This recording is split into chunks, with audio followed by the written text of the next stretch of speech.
गुरुदेव श्री वासुदेव रामेश्वर तिवारी जी का दिव्य जीवन परिचय।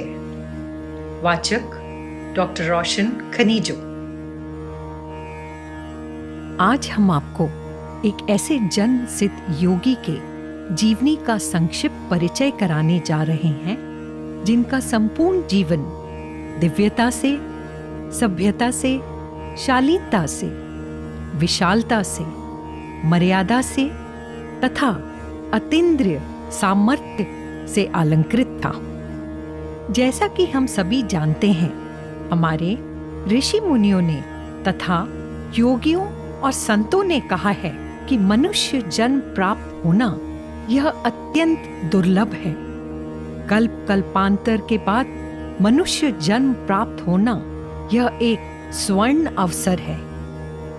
यहाँ तक कहा गया है कि देवता भी मनुष्य जन्म प्राप्त करने के लिए तरसते हैं, क्योंकि मनुष्य जन्म में ही मोक्ष की प्राप्ति हो सकती है।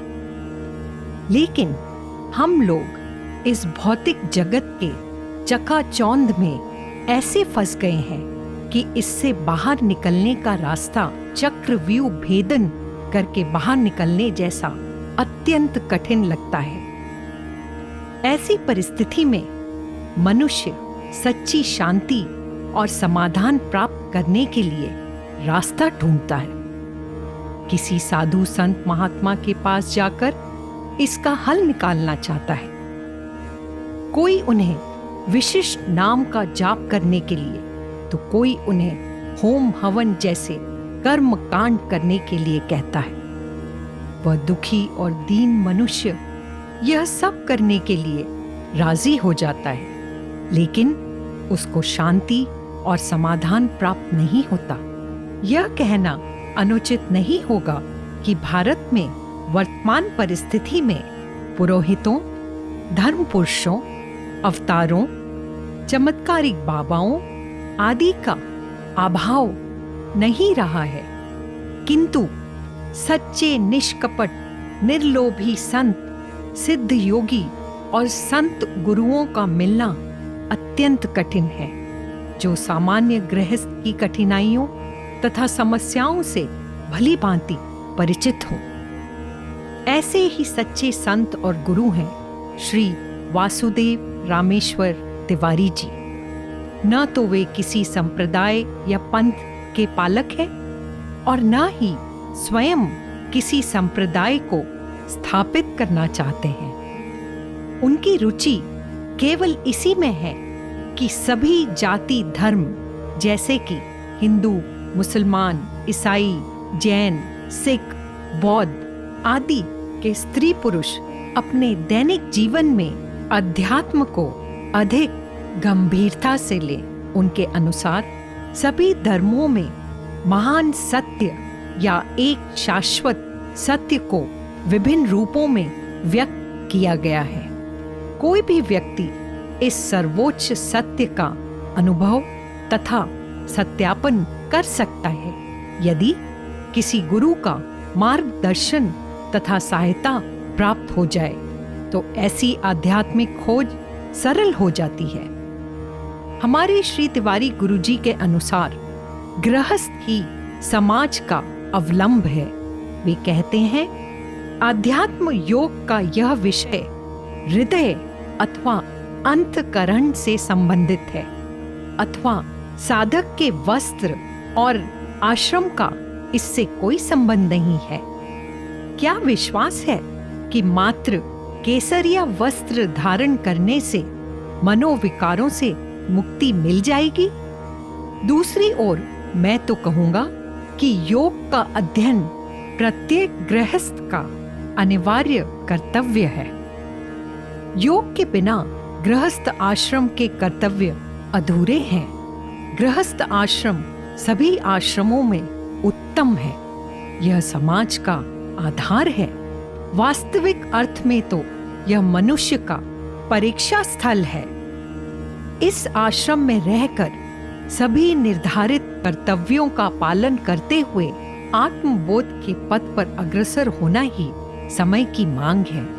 यदि यह सत्य है तो यह आवश्यक हो जाता है कि गृहस्थ संतों की जीवनियों एवं उपलब्धियों से सभी गृहस्थ को परिचित कराया जाए, जिससे वे प्रेरणा, प्रोत्साहन तथा मार्गदर्शन प्राप्त कर सके।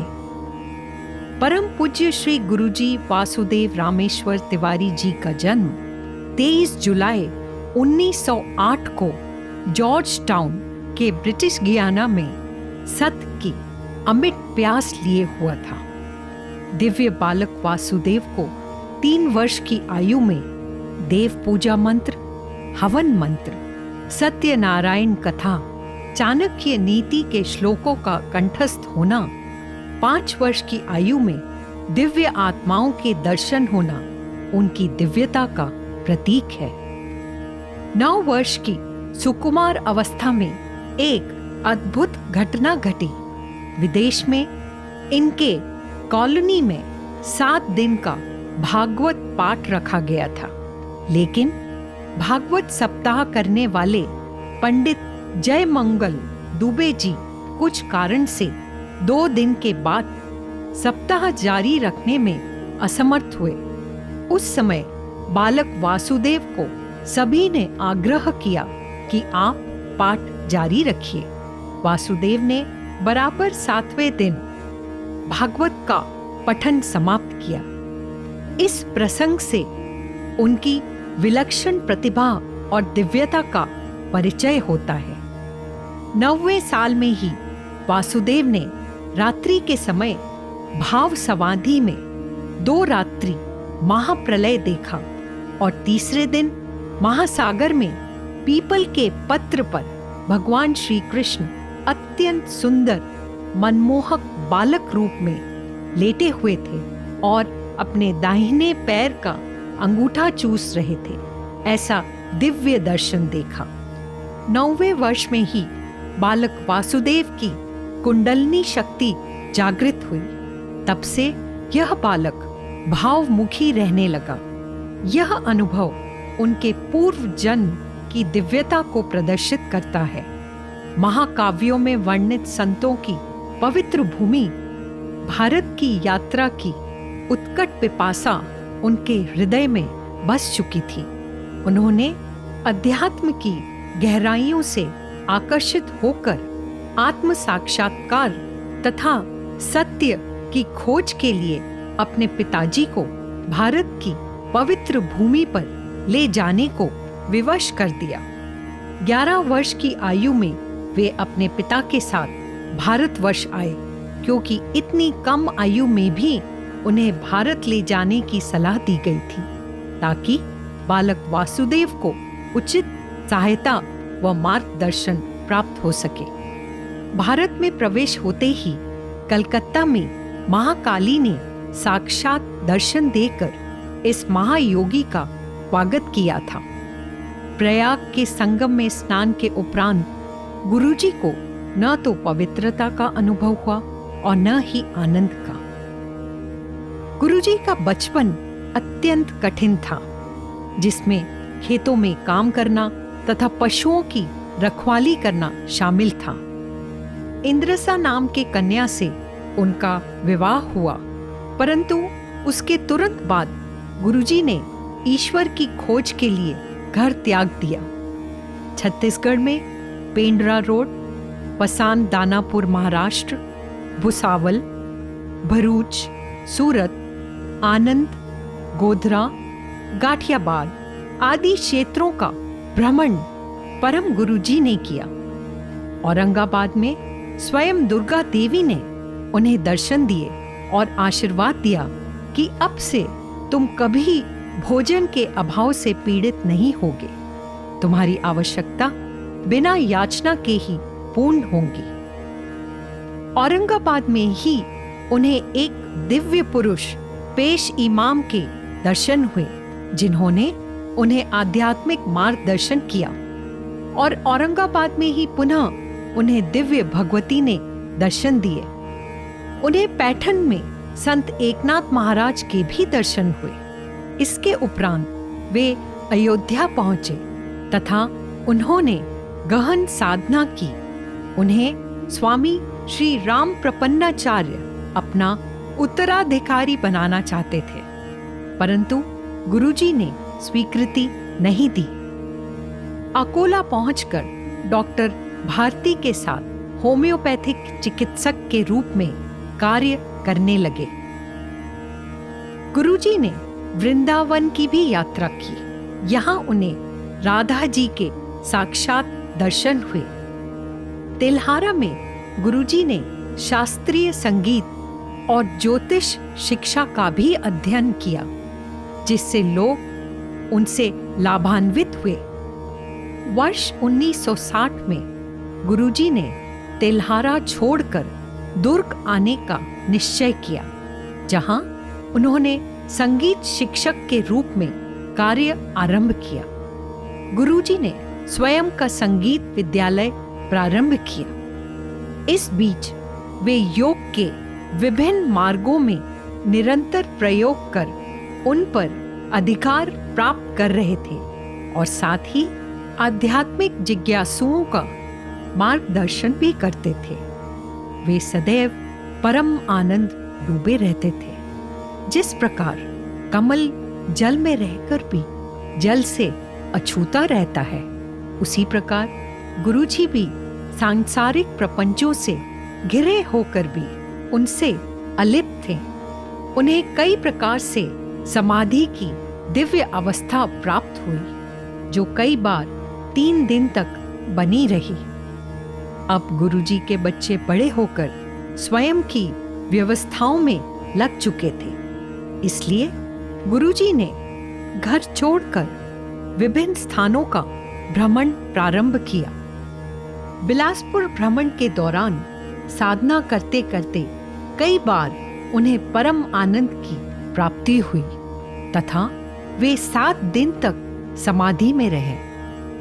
शहडोल में भी 15 दिनों तक उनकी समाधि बनी रही। गुरुजी के जीवन का उद्देश्य अर्थात आत्मबोध के माध्यम से परब्रह्म और ज्ञान की प्राप्ति उनको पहले ही मिल चुकी थी। इस ज्ञान द्वारा उन्होंने संतोष और पूर्णता प्राप्त कर ली थी। वे सदैव प्रकाश के अवर्णनीय सागर में डूबे हुए परम संतोषी व निर्लिप्त रहते थे। उन्हें न किसी वस्तु की इच्छा थी और न ही आवश्यकता। सांसारिकता और भौतिकता के लिए वे कभी किसी वस्तु की मांग नहीं करते थे। गुरुजी ने अपना भौतिक जीवन आध्यात्मिक आकांक्षियों की सहायता और मार्गदर्शन के लिए समर्पित कर दिया। अपनी तपस्या के फल को उन्होंने शिष्यों में वितरित किया। यदि उनका संदेश शिष्यों को एक ही वाक्य में कहा जाए तो वह होगा, be still and know who I am. Guruji द्वारा उपदेशित पद्धति से साधना करने के लिए आसन में बैठना पड़ता है। ध्यान के समय सद्गुरु के आदेशानुसार साक्षी भाव में एक विचार को डूबते और दूसरे विचार को उभरते हुए देखते रहना चाहिए। ध्यान की परिपक्व अवस्था में मन विचारों से रहित हो जाता है। इस अवस्था में मन में एक ही विचार निरंतर लुप्त व प्रकट होता रहता है, परंतु दूसरा विचार वह स्थान नहीं ले पाता। जैसे जैसे ध्यान प्रगाढ़ होता जाता है, मनुष्य अंतर्मुख होते रहता है तथा उसका संपर्क इंद्रियों और उनके विषयों से छूट जाता है। यहाँ तक कि श्वास की प्रक्रिया का भी आभास नहीं रहता। जैसे जैसे ध्यान प्रगाढ़ होता जाता है, अखंड मंडलाकार जो चराचर में व्याप्त है, ज्योति के रूप में प्रकट होता है। कुछ ही समय के लिए ही क्यों न हो, इस ज्योति की झलक का अनुभव स्वयं में एक उपलब्धि है। संसार के सारे धर्म एवं संप्रदायों में दिव्य ज्योति को ही मान्यता दी गई है। ईश्वर ही वह ज्योति है जिसमें हम राम, कृष्ण, ईसा, मोहम्मद आदि के दर्शन कर सकते हैं। यहाँ यह आप स्वयं हैं जो स्वयं के प्रकाश से प्रकाशित होकर आज्ञा चक्र में अनुभूत होता है। यहाँ सद्गुरु साकार हैं, परंतु सत्य इसके भी परे है। वहाँ केवल परम सत्य है। हमारे गुरुजी का व्यक्तित्व इतना दिव्य और असाधारण था कि देवी देवताओं ने उन्हें अपने दर्शन देकर कृतार्थ किया था। संत महात्माओं ने भी गुरुजी को आदर सम्मान दिया था। परम पूज्य गुरुजी का रक्षा कवच हर शिष्य के इर्द गिर्द सदैव रहता है। पहले भी था और आज भी है, वह आगे भी हमेशा रहेगा। गुरुजी का यही कहना था कि तुम साधना पथ पर निर्भीक होकर चलते रहो। मैं आपके पीछे सदैव संरक्षक के रूप में 500 साल तक विद्यमान रहूंगा। असाधारण व्यक्तित्व के धनी परम पूज्य गुरुजी एक ऐसे विरले गृहस्थ संत रहे हैं जो जीवन के परमोत्कर्ष लक्ष्य तक साधक को पहुंचाने में पूर्ण रूप से सक्षम है। श्रद्धा और भक्ति से उनके नाम का स्मरण मात्र करने से किसी भी विपत्ति या समस्या का हल साधक पा सकता है। यदि आप परम पूज्य श्री वासुदेव रामेश्वर तिवारी जी के बारे में विस्तार पूर्वक जानना चाहते हैं तो इस महापुरुष का समाधि स्थल है शिवपुर, रायपुर रोड, मुंगेली, छत्तीसगढ़। इस महापुरुष के जीवनी का परिचय हो इसलिए अंग्रेजी में एक किताब जिसका नाम है अ डिप इनटू डिवाइन कॉन्फ्लुएंस लिखी गई है। इसका हिंदी अनुवाद है दिव्यांबु निमंजन भाग 1 और दिव्यांबु निमंजन भाग 2। अधिक जानकारी के लिए आप संपर्क कर सकते हैं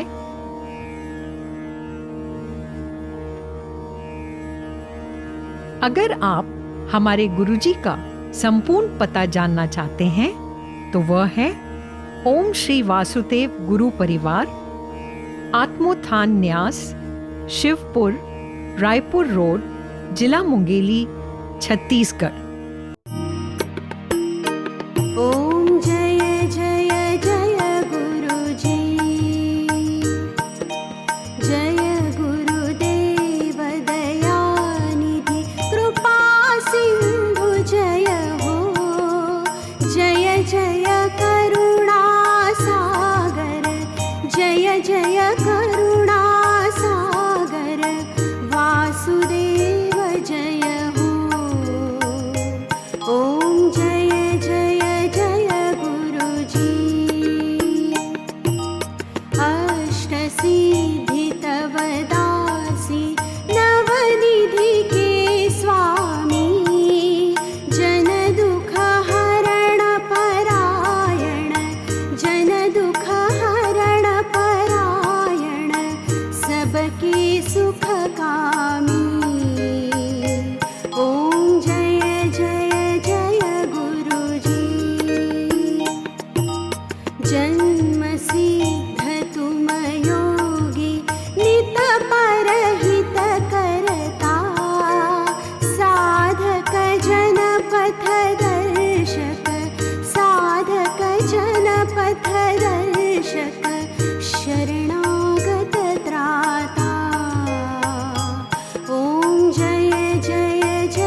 चंचल भक्ति तुम्हारी सदा रहे मन में।